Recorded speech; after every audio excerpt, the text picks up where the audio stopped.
Good morning, PT on Ice Daily Show.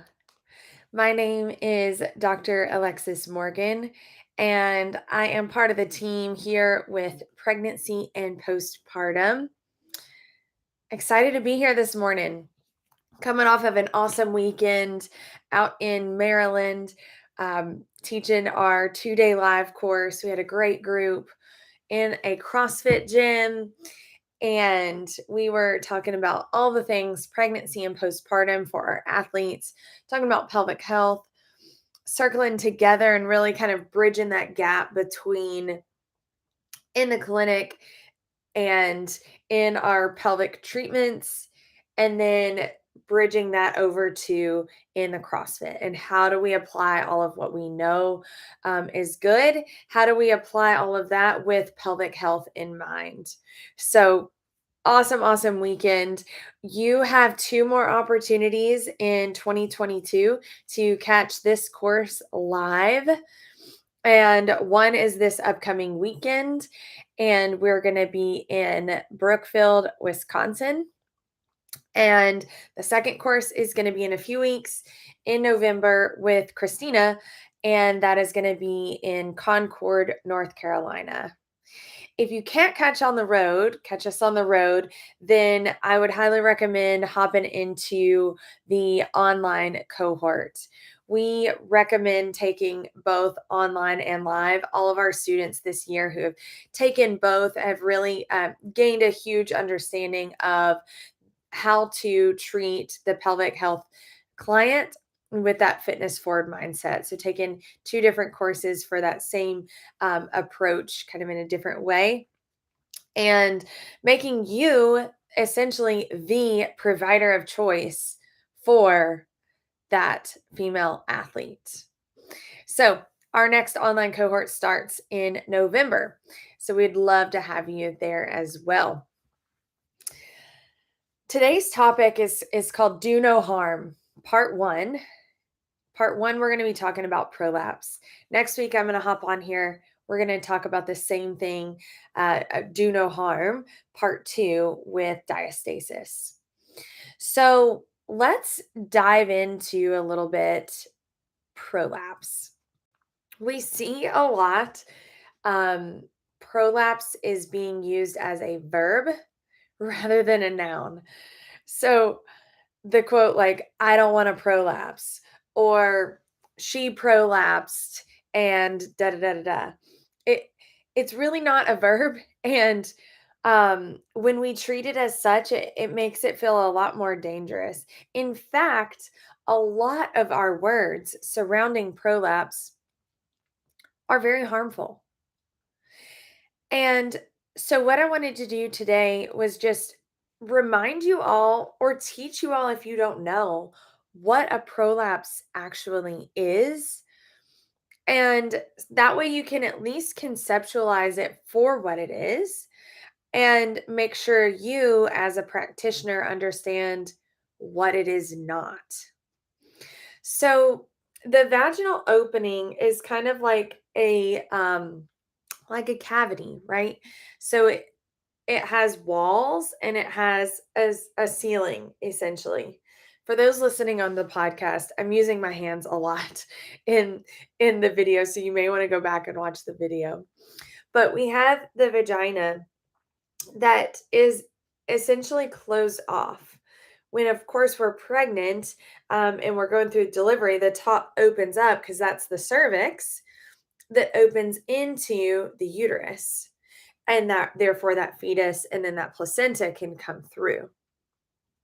But otherwise, it's a completely closed off place. And so, what happens with prolapse, almost all, like most of the prolapses that occur are occurring after vaginal delivery.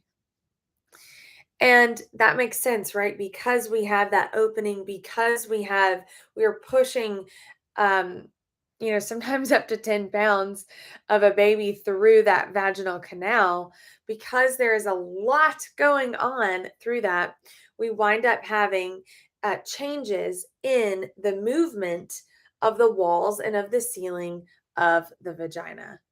That is completely normal to have movement after that. It's completely normal.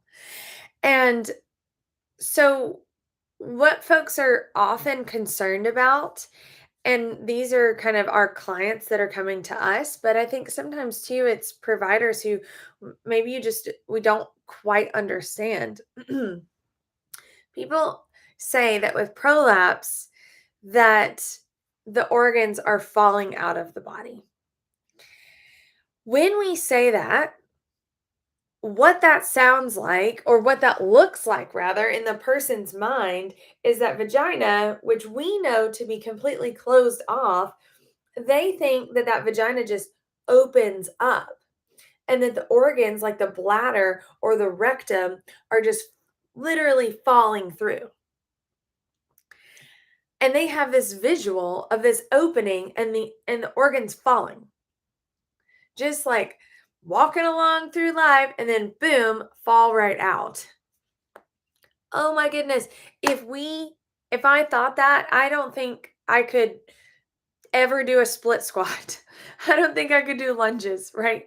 Like I would not want to have my legs separated because I would be worried about it falling out too. And that is exactly what we're seeing. We are seeing people afraid to move because they're afraid that their organs are falling out of their bodies. Instead, what is going on is there may be a little bit of movement. Grade 1, a little bit of movement. Grade 2, a little bit more. Grade 3, movement down to the vaginal opening. And grade 4, beyond that vaginal opening or the introitus. But even at its worst, even at grade 4, it's not the organ completely falling out. It is rather that those vaginal walls have inverted. But everything is still connected. Everything is still up above those walls. It is just that the support has decreased. So whereas the support was up here and maybe a little bit of movement here, now with the grade 4, it's really low. And that can be really bothersome.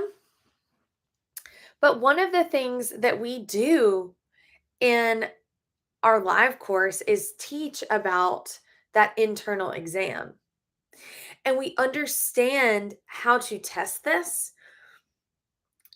And we talk about the words that heal.